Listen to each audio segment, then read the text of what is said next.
नमस्कार। स्वागत है आपका स्टोरी ज्वेल में। आज सुनते हैं मुंशी प्रेमचंद की लिखी कहानी गृह नीति।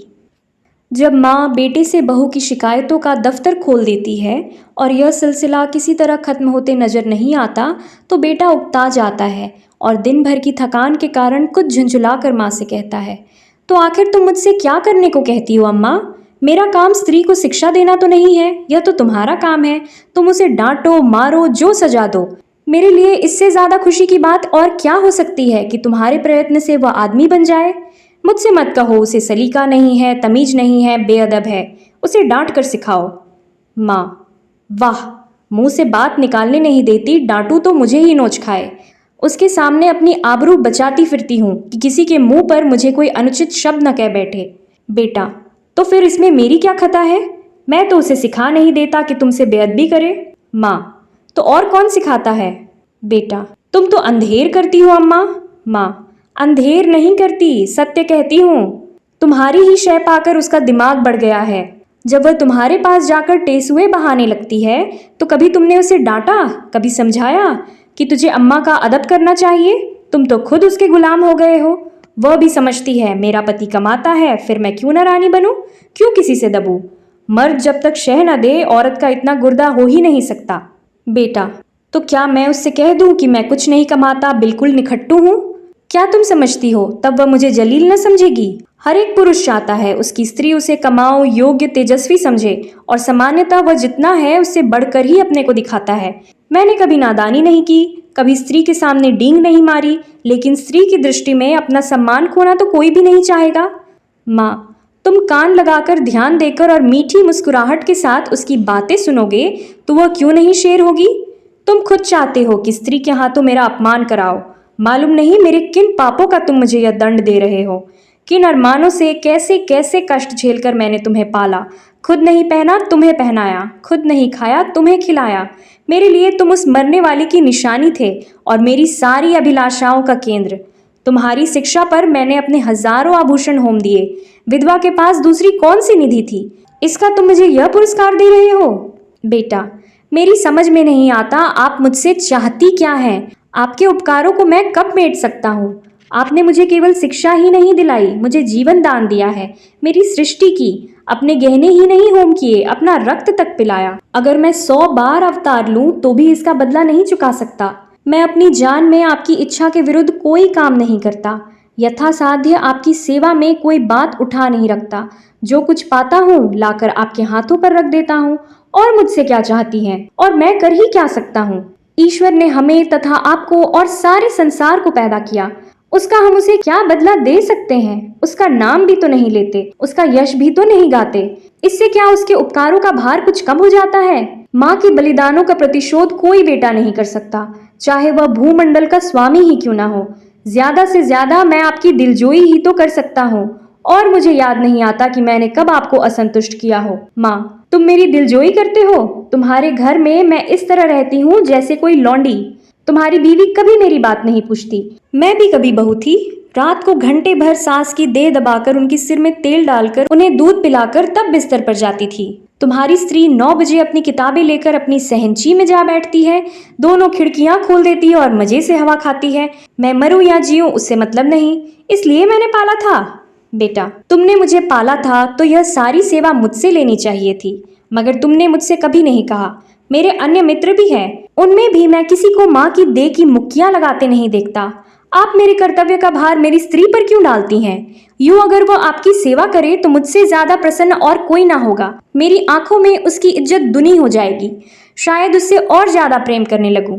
लेकिन अगर वह आपकी सेवा नहीं करती तो आपको उससे अप्रसन्न होने का कोई कारण नहीं है।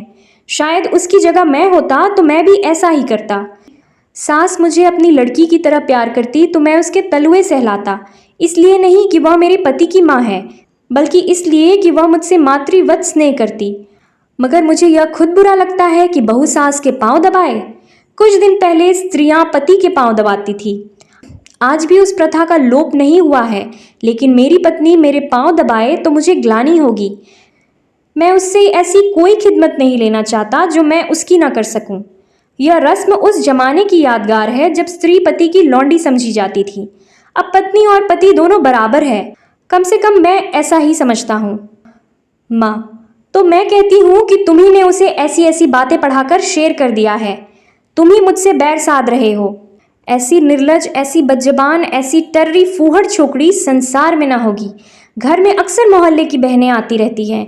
यह राजा की बेटी न जाने किन गवारों में पली है कि किसी का भी आदर सत्कार नहीं करती, कमरे से निकलती तक नहीं।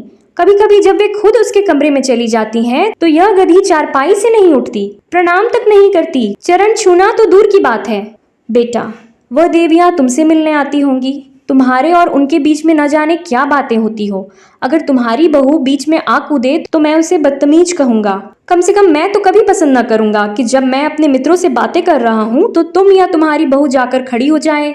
स्त्री भी अपनी सहेलियों के साथ बैठी हो तो मैं वहां बिन बुलाए न जाऊंगा। यह तो आजकल का शिष्टाचार है। माँ, तुम तो हर बात में उसी का पक्ष करते हो बेटा। न जाने उसने कौन सी जड़ी सुंघा दी है तुम्हें। यह कौन कहता है कि वह हम लोगों के बीच में आ कूदे, लेकिन बड़ों का उसे कुछ तो आदर सत्कार करना चाहिए। बेटा, किस तरह? माँ, आकर आंचल से उसके चरण छुए, प्रणाम करे, पान खिलाए, पंखा जले, इन्हीं बातों से तो बहू का आदर होता है। लोग उसकी प्रशंसा करते हैं, नहीं तो सब की सब यही कहती होंगी कि बहू को घमंड हो गया है, किसी से सीधे मुंह बात नहीं करती। हाँ, यह अवश्य उसका दोष है, मैं उसे समझा दूंगा। माँ, प्रसन्न होकर, तुमसे सच कहती हूँ बेटा, चारपाई से उठती तक नहीं। सब औरतें थोड़ी थोड़ी करती हैं, मगर उसे तो शर्म जैसे छू ही नहीं गई, और मैं हूँ कि शर्म के मारे मरी जाती हूँ। बेटा, यही मेरी समझ में नहीं आता कि तुम हर बात में अपने को उसके कामों की जिम्मेदार क्यों समझ लेती हो। मुझ पर दफ्तर में न जाने कितनी घुड़कियां पड़ती हैं, रोज ही तो जवाब तलब होता है, लेकिन तुम्हें उल्टे मेरे साथ सहानुभूति होती है। क्या तुम समझती हो अफसरों को मुझसे कोई बैर है जो अनायास मेरे ही पीछे पड़े रहते हैं, या उन्हें उन्माद हो गया है जो अकारण ही मुझे काटने दौड़ते हैं? नहीं, इसका कारण यही है कि मैं अपने काम में चौकस नहीं हूँ। गलतियां करता हूँ, सुस्ती करता हूँ, लापरवाही करता हूँ। जहां अफसर सामने से हटा कि लगे समाचार पत्र पढ़ने या ताश खेलने, क्या उस वक्त हमें ख्याल नहीं रहता कि काम पड़ा हुआ है और यह साहब डांट ही तो बताएंगे, सिर झुकाकर सुन लेंगे, बाधा टल जाएगी। पर ताश खेलने का अवसर नहीं है, लेकिन कौन परवाह करता है। सोचते हैं तुम मुझे दोषी समझकर भी मेरा पक्ष लेती हो, और तुम्हारा बस चले तो हमारे बड़े बाबू को मुझसे जवाब तलब करने के अभियोग में काले पानी भेज दो। माँ, मेरे लड़के को कोई सजा देगा तो क्या मैं पान फूल से उसकी पूजा करूंगी? बेटा, हर एक बेटा अपनी माता से इसी तरह की कृपा की आशा रखता है, और सभी माताएं अपने लड़कों के ऐबों पर पर्दा डालती है। फिर बहुओं की ओर से क्यों उनका हृदय इतना कठोर हो जाता है, यह मेरी समझ में नहीं आता। तुम्हारी बहू पर जब दूसरी स्त्रियां चोट करे तो तुम्हारे मातृ स्नेह का यह धर्म है कि तुम उसकी तरफ से क्षमा मांगो, कोई बहाना कर दो, उनकी नजरों में उसे उठाने की चेष्टा करो। इस तिरस्कार में तुम क्यों उनसे सहयोग करती हो? तुम्हें क्यों उसके अपमान में मजा आता है? मैं भी तो हर एक ब्राह्मण या बड़े बूढ़े का आदर सत्कार नहीं करता। मैं किसी ऐसे व्यक्ति के सामने सिर झुका ही नहीं सकता जिससे मुझे हार्दिक श्रद्धा न हो। केवल सफेद बाल, सिकुड़ी हुई खाल, पोपला मुंह और झुकी हुई कमर किसी को आदर का पात्र नहीं बना देती, और न जनेऊ या तिलक या पंडित और शर्मा की उपाधि ही भक्ति की वस्तु है। मैं लकीर पीटूं, सम्मान को नैतिक अपराध समझता हूँ। मैं तो उसी का सम्मान करूंगा जो मनसा वाचा कर्मणा हर पहलू से सम्मान के योग्य है, जिसे मैं जानता हूँ कि मक्कारी, स्वार्थ साधन और निंदा के सिवा और कुछ नहीं करता, जिसे मैं जानता हूँ कि रिश्वत और सूद तथा खुशामद की कमाई खाता है। वह अगर ब्रह्मा की आयु लेकर भी मेरे सामने आए तो मैं उसे सलाम ना करूं। इसे तुम मेरा अहंकार कह सकती हो, लेकिन मैं मजबूर हूं। जब तक मेरा दिल न झुके मेरा सिर न झुकेगा। मुमकिन है तुम्हारी बहू के मन में भी उन देवियों की ओर से अश्रद्धा के भाव हो। उनमें से दो चार को मैं जानता भी हूँ। हाँ, है वे सब बड़े घर की, लेकिन सबके दिल छोटे, विचार छोटे। कोई निंदा की पुतली है तो कोई खुशामद में युक्त, कोई गाली गलौज में अनुपम, सभी रूढ़ियों की गुलाम, ईर्ष्या द्वेष से जलने वाली। एक भी ऐसा नहीं जिसने अपने घर को नरक का नमूना न बना रखा हो। अगर तुम्हारी बहू ऐसी औरतों के आगे सिर नहीं झुकाती तो मैं उसे दोषी नहीं समझता। माँ, अच्छा अब चुप रहो बेटा। देख लेना, तुम्हारी यह रानी एक दिन तुमसे चूल्हा न जलवाए और झाड़ू न लगवाए तो सही। औरतों को बहुत सिर चढ़ाना अच्छा नहीं होता। इस निर्लजता की भी कोई हद है कि बूढ़ी सास तो खाना पकाए और जवान बहू बैठी उपन्यास पढ़ती रहे। बेटा, बेशक यह बुरी बात है, मैं हरगिज नहीं चाहता कि तुम खाना पकाओ और वह उपन्यास पढ़े, चाहे वह उपन्यास प्रेमचंद जी की ही क्यों ना हो। लेकिन यह भी तो देखना होगा कि उसने अपने घर कभी खाना नहीं पकाया। वहाँ रसोइया महाराज है, और जब चूल्हे के सामने जाने से उसके सिर में दर्द होने लगता है तो उसे खाना पकाने के लिए मजबूर करना उस पर अत्याचार करना है।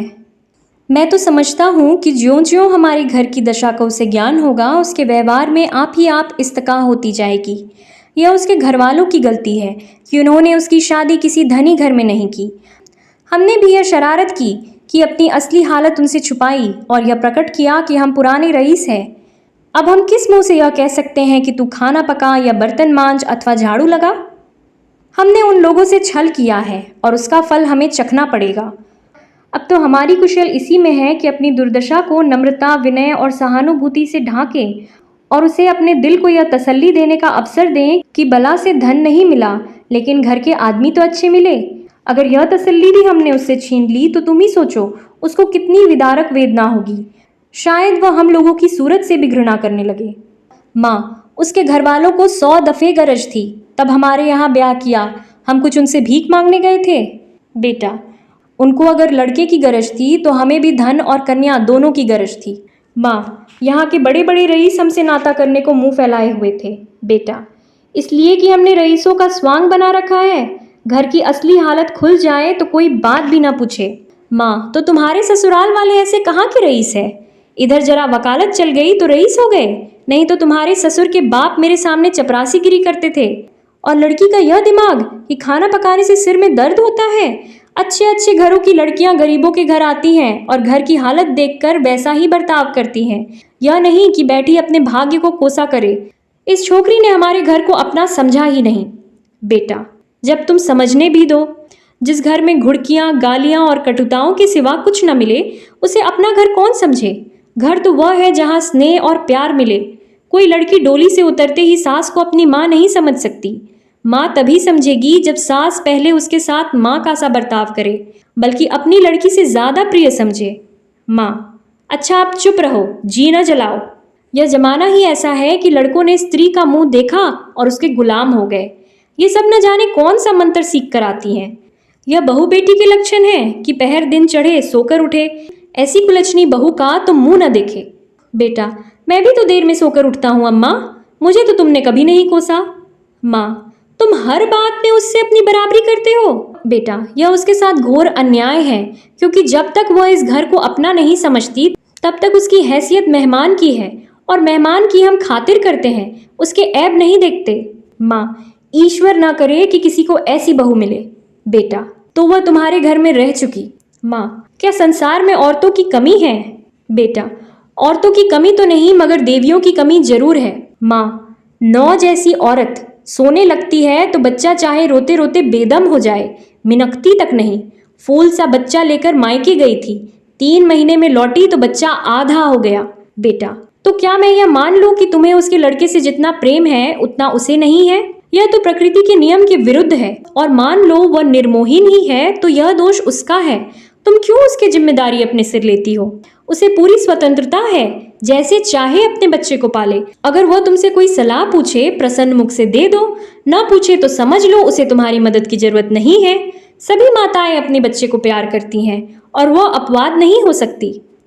माँ, तो मैं सब कुछ देखूं, मुंह न खोलूं? घर में आग लगते देखूं और चुपचाप मुंह में कालिक लगाए खड़ी रहूं? बेटा, तुम इस घर को जल्द छोड़ने वाली हो, उसे बहुत दिन रहना है। घर की हानि लाभ की जितनी चिंता उसे हो सकती है, तुम्हें नहीं हो सकती। फिर मैं कर ही क्या सकता हूँ? ज्यादा से ज्यादा उसे डांट बता सकता हूँ, लेकिन वह डांट की परवाह न करे और तुर्की बतुर्की जवाब दे तो मेरे पास ऐसा कौन सा साधन है जिससे मैं उसे ताड़ना दे सकूं? माँ, तुम 2 दिन न बोलो तो देवता सीधा हो जाए, सामने नाक रगड़े। बेटा, मुझे इसका विश्वास नहीं है। मैं उससे न बोलूंगा, वो भी मुझसे न बोलेगी।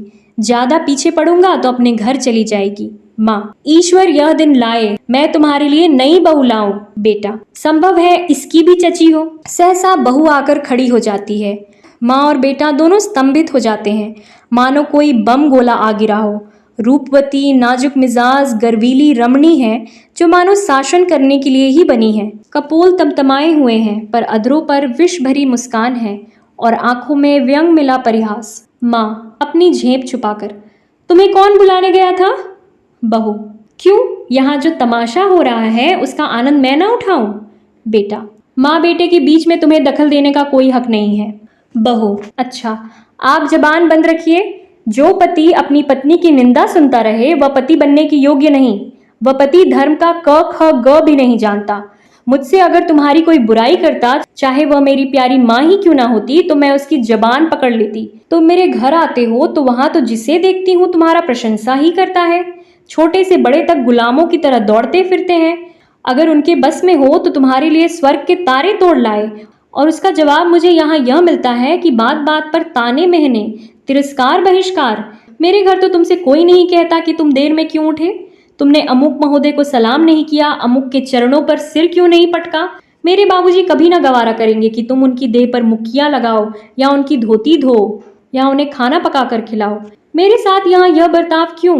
मैं यहाँ लौंडी बनकर नहीं आई हूँ, तुम्हारी जीवन संगिनी बनकर आई हूँ। मगर जीवन संगिनी का यह अर्थ तो नहीं कि तुम मेरे ऊपर सवार होकर मुझे जलाओ। यह मेरा काम है कि जिस तरह चाहूं तुम्हारे साथ अपने कर्तव्य का पालन करूं। उसकी प्रेरणा मेरी आत्मा से होनी चाहिए, ताड़ना या तिरस्कार से नहीं।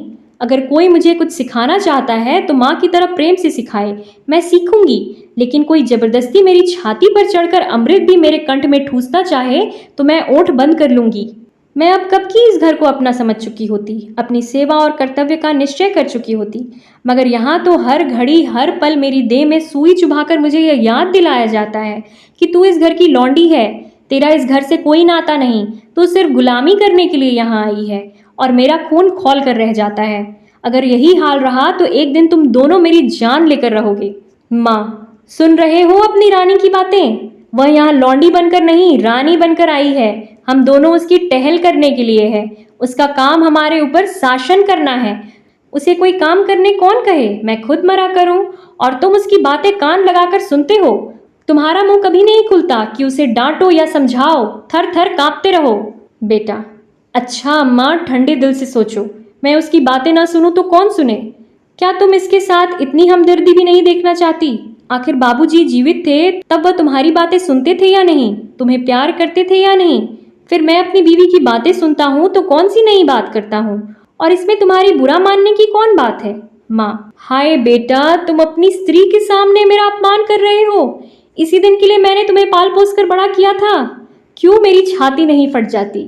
वह आंसू पोंछती आपे से बाहर कमरे से निकल जाती। स्त्री पुरुष दोनों कौतुक भरी आंखों से उसे देखते हैं, जो बहुत जल्द हमदर्दी में बदल जाती है। पति, माँ का हृदय। स्त्री, माँ का हृदय नहीं, स्त्री का हृदय। पति, अर्थात स्त्री जो अंत तक पुरुष का सहारा चाहता है, स्नेह चाहता है और उस पर किसी दूसरी स्त्री का असर देखकर ईर्ष्या से जल उठता है। पति, क्या पागलों की सी बातें करते? स्त्री, यथार्थ कहती हूँ। पति, तुम्हारा दृष्टिकोण बिल्कुल गलत है और इसका तजुर्बा तुम्हें तब होगा जब तुम खुद सास होगी। स्त्री, मुझे सास बनना ही नहीं है। लड़का अपने हाथ पांव का हो जाए, ब्याह करे और अपना घर संभाले, मुझे बहू से क्या सरोकार। पति, तुम्हें अब अरमान बिल्कुल नहीं है कि तुम्हारा लड़का योग्य हो, तुम्हारी बहू लक्ष्मी हो और दोनों का जीवन सुख से कटे? स्त्री, क्या मैं माँ नहीं हूँ? पति, माँ और सास में क्या कोई अंतर है? स्त्री, उतना ही अंतर है जितना जमीन और आसमान में है। माँ प्यार करती है, सास शासन करती है। कितनी ही दयालु, सहनशील, सतोगुणी स्त्री हो, सास बनते ही मानो ब्याई हुई गाय हो जाती है। जिसे पुत्र से जितना ही ज्यादा प्रेम हो, वह बहू पर उतनी ही निर्दयता और शासन करती है। मुझे भी अपने ऊपर विश्वास नहीं है। अधिकार पाकर किसे मद नहीं हो जाता है। मैंने तय कर लिया है, सास बनूंगी ही नहीं। औरत की गुलामी सासों के बल पर कायम है। जिस दिन सासें न रहेंगी, औरतों की गुलामी अंत हो जाएगी। पति, मेरा ख्याल है तुम जरा भी सहज बुद्धि से काम लो तो अम्मा पर भी शासन कर सकती हो। तुमने हमारी बातें कुछ सुनी? स्त्री, बिना सुने ही मैंने समझ लिया कि क्या बातें हो रही होंगी। वही बहू का रोना। पति, नहीं नहीं, तुमने बिल्कुल गलत समझा। अम्मा के मिजाज में आज मैंने विस्मयकारी अंतर देखा, बिल्कुल अभूतपूर्व। आज वह जैसे अपनी कटुताओं पर लज्जित हो रही थी। हाँ, प्रत्यक्ष रूप से नहीं, संकेत रूप से। अब तक वह तुमसे इसलिए नाराज रहती थी कि तुम देर में उठती हो। अब शायद उन्हें यह चिंता हो रही है कि कहीं सवेरे उठने से तुम्हें ठंड न लग जाए। तुम्हारे लिए गर्म पानी करने को कह रही थी। स्त्री, सच? पति, हाँ, मुझे तो सुनकर आश्चर्य हुआ। स्त्री, तो अब मैं मुंह अंधेर उठूंगी, ऐसी ठंड क्या लग जाएगी। लेकिन तुम मुझे चकमा तो नहीं दे रहे हो। पति, अब इस बदगुमानी का क्या इलाज। आदमी को कभी कभी अपने अन्याय पर खेद तो होता ही है। स्त्री, तुम्हारे मुंह में घी शक्कर। अब मैं गरज दम उठूंगी। वह बेचारी मेरे लिए क्यों गर्म पानी करेंगी, मैं खुद गर्म कर लूंगी। आदमी करना चाहे तो क्या नहीं कर सकता।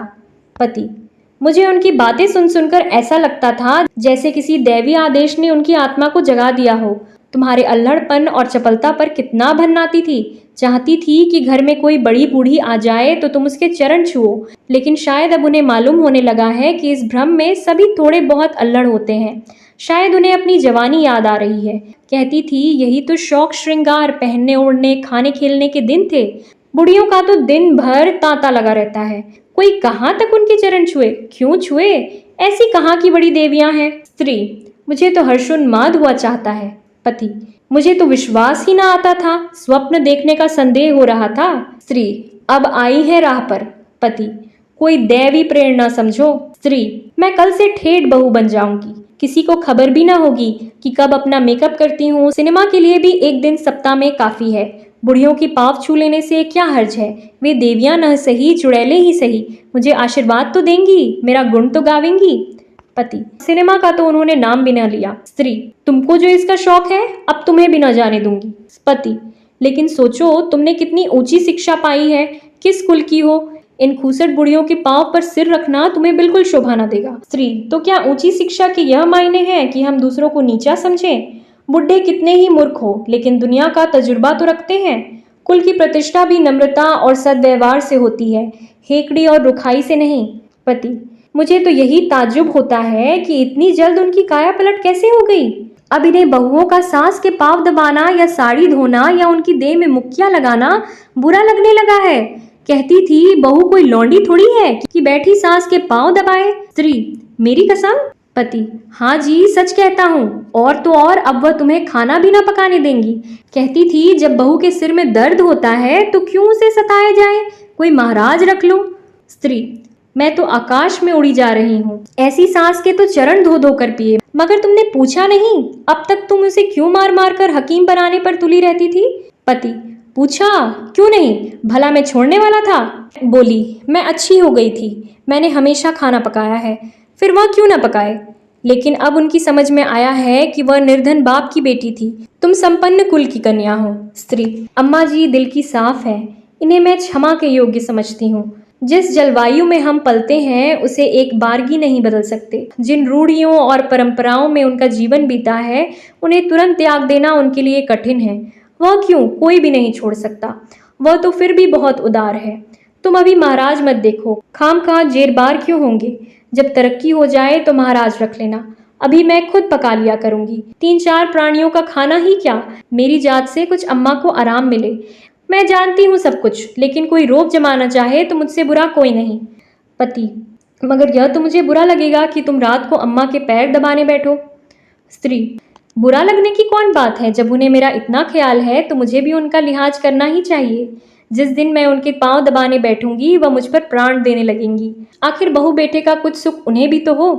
बड़ों की सेवा करने में हेठी नहीं होती। बुरा तब लगता है जब वह शासन करते हैं, और अम्मा मुझसे पांव दबाएंगी थोड़ी ही, सेंध का यश मिलेगा। पति, अब तो अम्मा को तुम्हारी फिजूल खर्ची भी बुरी नहीं लगती। कहती थी रुपए पैसे बहू के हाथ में दे दिया करो। स्त्री, चिढ़कर तो नहीं कहती थी। पति, नहीं नहीं, प्रेम से कह रही थी। उन्हें अब भय हो रहा है कि उनके हाथ में पैसे रहने से तुम्हें असुविधा होती होगी। तुम बार बार उनसे मांगती लजाती भी होगी और डरती भी होगी, एवं तुम्हें अपनी जरूरतों को रोकना पड़ता होगा। स्त्री, ना भैया, मैं यह जंजाल अभी अपने सिर न लूंगी। तुम्हारी थोड़ी सी तो आमदनी है, कहीं जल्दी से खर्च हो जाए तो महीना काटना मुश्किल हो जाए। थोड़े में निर्वाह करने की विद्या उन्हीं को आती है। मेरी ऐसी जरूरतें ही क्या है। मैं तो केवल अम्मा जी को चिढ़ाने के लिए उनसे बार बार रुपए मांगती थी। मेरे पास तो खुद 150 पड़े रहते हैं। बाबूजी का पत्र आता है, उसमें 10-20 के नोट जरूर होते हैं, लेकिन अब मुझे हाथ रोकना पड़ेगा। आखिर बाबूजी कब तक देते चले जाएंगे। और यह कौन सी अच्छी बात है कि मैं हमेशा उन पर टैक्स लगाती रहूं। पति, देख लेना अम्मा अब तुम्हें कितना प्यार करती हैं। स्त्री, तुम भी देख लेना मैं उनकी कितनी सेवा करती हूँ। पति, मगर शुरू तो उन्होंने किया। स्त्री, केवल विचारों में, व्यवहार में आरंभ मेरी ओर से ही होगा। भोजन पकाने का समय आ गया है, चलती हूँ। आज कोई खास चीज तो नहीं खाओगे? पति, तुम्हारे हाथों की रूखी रोटियां भी पकवान का मजा देंगी। स्त्री, तुम अब नटखटी करने लगे। अभी आप सुन रहे थे मुंशी प्रेमचंद की लिखी कहानी गृह नीति।